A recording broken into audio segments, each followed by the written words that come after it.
అని చెప్పాడు. తప్పులేదు కదా, మా పార్టీకి నాయకుడు ఆయనకి ఎలివేషన్ కావాలా అని చెప్పాడు, తప్పులేదు కదా ఒకటి. రెండోది వచ్చి డిప్యూటీ సీఎం లేకపోతే సీఎం చేయాలంటే చంద్రబాబు గారికి ఇవన్నీ చెప్పి వాళ్ళ దగ్గర చెప్పి వీళ్ళ దగ్గర చెప్పించి చేయాల్సినంత అవసరం లే, ఎప్పుడో చేయొచ్చు. డిప్యూటీ సీఎం చేసేసినంత మాత్రం ఆడేం కొంపలు మునిగిపోయేది ఏం లేదు, లేకపోతే కిరీటం కింద పడిపోయేది లేదు. నెంబర్ 2, కానీ ఈరోజు మన ముందున్నటువంటి ధ్యేయం 164 సీట్లు మనకు ప్రజలు నమ్మి మనకు ఓట్లు వేశారు. 30 సంవత్సరాలు ఎనిక్కిపోయిన రాష్ట్రాన్ని అభివృద్ధి ప్రదంలో తీసుకెళ్లాలా, పెట్టుబడులు తీసుకురావాలా, రాష్ట్రాన్ని శరవేగంగా అమరావతి పోలవరం నిర్మించి ముందుకు తీసుకెళ్లాలి. ఇదే మన ముందున్నటువంటి ధ్యేయం. డిప్యూటీ సీఎం లోకేష్ బాబుని చేయాలా, లేకపోతే ఇంకో ఇల్లు. కొంతమంది ఎలా ఉండారంటే వాళ్ళకి ఉద్యోగాలు లేవు, అంటే ఈ విధంగా చెప్తే మనకేమన్నా ఉద్యోగాలు ఇస్తారేమో అనే ఉద్దేశంతో కొంతమంది. నాకెందుకో వైసీపీ కాన్స్పిరసీ కనిపిస్తుంది నాయుడు గారు. ఇందులో నాయుడు గారు ఇప్పుడు చాలా ఆర్గనైజ్డ్ గా వచ్చినాయి ఇవన్నీ, వైసీపీ కాన్స్పిరసీ ఉందేమో అని అనిపిస్తుంది. సాయి చౌదరి పేరుతో ఎవరో వైసీపీ ఆయన వైసీపీ వాళ్ళు ఇట్లా చేస్తున్నారేమో డౌట్ నాకు. ఇప్పుడు నాకు వైసీపీ వాళ్ళు చేశారా లేకపోతే ఇంకొకరు చేశారా అనేది నేను మాట్లాడను, దాని విషయం దాని దగ్గరికి నేను పోదలుచుకోవాలా. ఇప్పుడు ఎవరైతే సోకాల్డ్ మా పార్టీలో 3-4 మాట్లాడారో వీళ్ళందరూ కూడా నాయకులుగా పెద్ద నాయకులు అని చెప్పుకుంటున్నారు, కానీ అవగాహన లేనోళ్ళు. అవగాహన లేనోళ్ళే అంటాను, నేను అంటాను అవగాహన లేనోళ్ళే వీళ్ళు. పిఠాపురం వర్మ గారు, శ్రీనివాసరెడ్డి గారు కూడా అవగాహన. ఎవరైనా సార్, నేను ఎవరైనా అంటున్నాను, ఎవరైనా సరే అవగాహన లేని వాళ్ళు, అంటే శ్రీనివాసులు రెడ్డో లేకపోతే ఇంకొకరు పేరు నాకు అవసరం లేదు, కానీ ఇప్పుడు రాష్ట్రం బాగు కోరేవాళ్ళు, కూటమి బాగు కోరేవాళ్ళు, ప్రజలు మనకి ఇచ్చినటువంటి మ్యాండేటరీని మనం కాపాడుకోవాలా అనుకునే వాళ్ళు ఎవరు కూడా ఈ మాటలు మాట్లాడరు. ఒకవేళ లోకేష్ బాబుకు డిప్యూటీ సీఎం ఇవ్వాలనుకుంటే చంద్రబాబు నాయుడు ఇస్తాడు, ఆయన ఆపేవాడు ఎవడు? అది అవసరమా? మన ముందు ఉండేది ఏంది? ఇప్పుడు 30 సంవత్సరాలు వెనక్కిపోయింది అంటున్న రాష్ట్రం, ఆ 30 సంవత్సరాలు ముందుకు తీసుకెళ్లాలా, పెట్టుబడులు కావాలా, పెట్టుబడులు తీసుకురావాలా, మనం ఇచ్చినటువంటి హామీలు ఏమున్నాయో హామీలు నెరవేర్చాలా, దాని మీద మాట్లాడాలా. నిజంగా మేలు కోరే వాళ్ళైతే, నిజంగా పార్టీని ముందుకు తీసుకెళ్లాలనుకునే వాళ్ళైతే, లేదంటే నిజంగా కూటమిని ముందుకు తీసుకెళ్లాలనుకుంటే అది చేయాలా.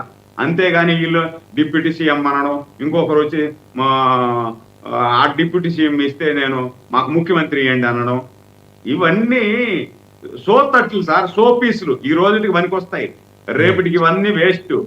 కాబట్టి నేనేమంటానంటే ఇవన్నిటినీ కూడా నేను మైండ్ లో కూడా పెట్టుకోవడం లేదు. మా పార్టీలో 99% ఎవడో మైండ్ లో పెట్టి డిజోన్ కూడా చేయట్లేదు కదా. మీరు డిజోన్ చేసుకోవాలి కదా, వాళ్ళకి మాకు సంబంధం లేదు.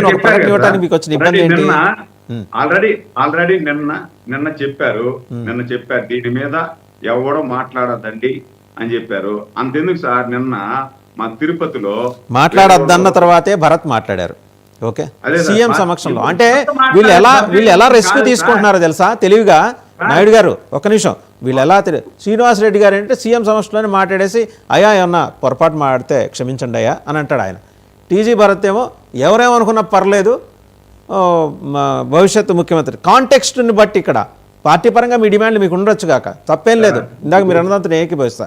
బట్ ఒక సిరీస్ ఆఫ్ ఇన్సిడెంట్స్ జరుగుతున్నప్పుడు దానికి ఆ గొలుసు కట్టులో భాగంగా ఆయన మాట్లాడటం, అది కూడా సీఎం సమక్షంలోనే. ఏమి మెసేజ్ వెళ్తుందండి, ఏం మెసేజ్ వెళ్తుంది ఇది? వాసుదేవన్ గారు భరత్ మాట్లాడిన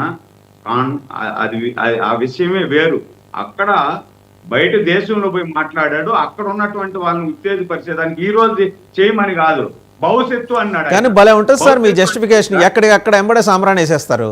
సరే, మళ్ళీ మీ దగ్గరికి వస్తాను, సుజాత గారి దగ్గరికి వెళ్ళాం ఒకసారి. అలా కాదు, భవిష్యత్తు అంటే ఏంటి?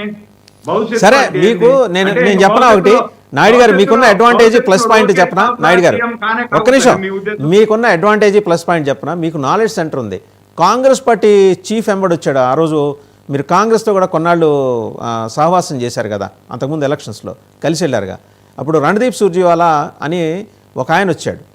ఆయన ఎవరంటే రాహుల్ గాంధీ గారికి కుడి భుజం. ఆయన వచ్చి అసలు మీ నాలెడ్జ్ సెంటర్ చూసి బెత్తరపోయి కళ్ళు తేలేసి అసలు ఎంత అద్భుతంగా ఉందండి, అంత బాగా పనిచేస్తున్నాను.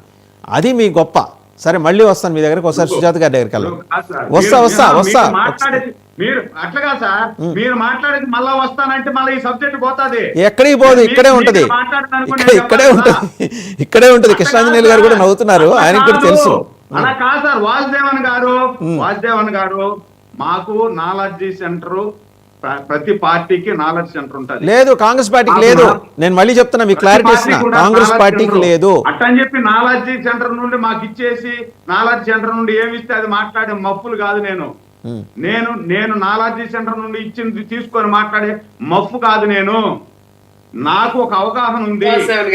రైట్, ఆవిడ మాట్లాడతారు, మళ్ళీ వస్తాను మీ దగ్గరికి, టైం కూడా అయిపోతుంది. మళ్ళీ ఆవిడ ఓకే. సురేంద్ర నాయుడు గారు ప్లీజ్, మళ్ళీ వస్తాం మీ దగ్గరికి. సురేంద్ర నాయుడు గారు ప్లీజ్, సుజాత గారు మాట్లాడండి. మొత్తానికి ఏంటంటే మీ కాన్స్పిరసీ బాగా పనిచేస్తుంది సుజాత గారు. మీరు ఏమనుకున్నారో జగన్మోహన్ రెడ్డి గారు రొట్టె విరిగి నేతిలో పడింది, అదేదో పవన్ కళ్యాణ్ గారి వల్ల ఈ సంక్షోభం వస్తుందని మీరు భావించారు, కానీ అది లోకేష్ వల్లే వస్తుందని చెప్పి మళ్ళీ మీ